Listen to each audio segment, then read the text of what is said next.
Well, it's CES 2024. We're here at the AMD booth in the Venetian, and I'm with John Anguiano, the Senior Director of Product Marketing Client for AMD. Thank you for taking the time. Yeah, thanks, Alex. Thanks for having us. Now, over 2023, we saw AMD launch two laptop Ryzen processors with AI engines built in, with the next Ryzen 8040 to be widely available this quarter. But now we have the desktop class 8000G processor. So please tell us about this new model.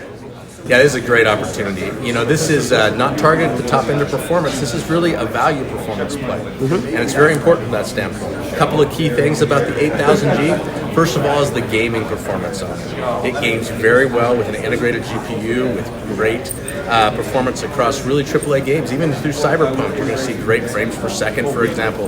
Not necessarily your full enthusiast gamer, but if you are, it upgrades very well with a discrete graphics card, pushing that performance up into terrific ranges. The 8000G also comes with Ryzen AI embedded in it.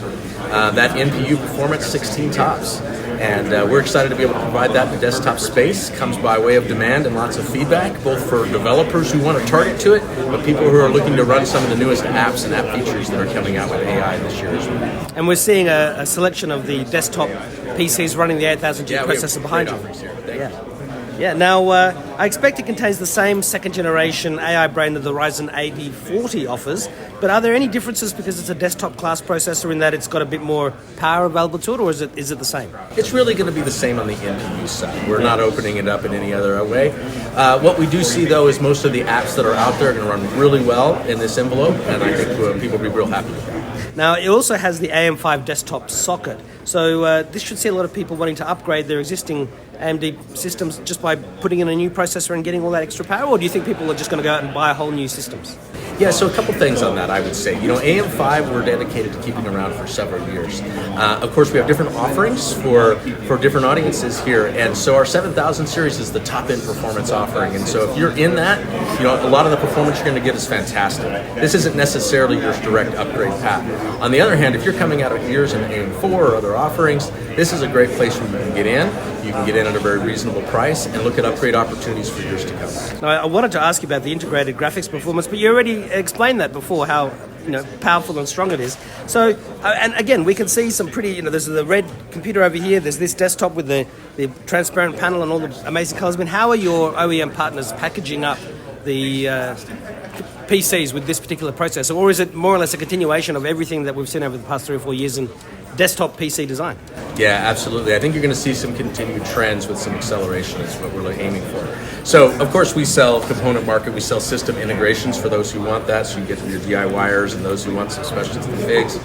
Our OEMs, though, are also coming to play. I think you'll see that a little bit further out. So these processors will be available at the end of this month, but the OEMs will come just a few weeks later. Sure. Now, AMD now has a couple of generations of the laptop mobile processors with AI. You now have the desktop processors with AI. And of course, in December, when you had the Advancing AI event, there was a developer contest to get the developers creating AI apps. So what's the latest news on this contest, and how have the entries been going and streaming in?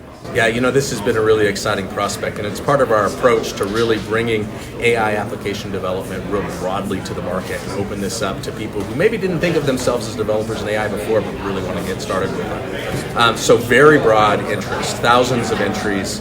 We're knocking on the door here across 90 countries, and very excited to see that kind of broad interest. We have also, because of that interest, extended the length of the entry period a month out to February 29th. Okay. You can find out more on that at AMD.com and Hackster. So what is your final message to the people who are watching and reading right now? Yeah, when I think 8000G, I think gaming, and I think gaming for everyone. So if you've been wanting to get into it, boy, this is a way to get in and get in a real nice price and know that you're going to have a real future of it. Is that what the G in 8000G stands for? Gaming? Absolutely. Well, John Anguiano, thank you so much for your time. Really appreciate it. Best of luck with the rest of CES. Thank you. Bye-bye.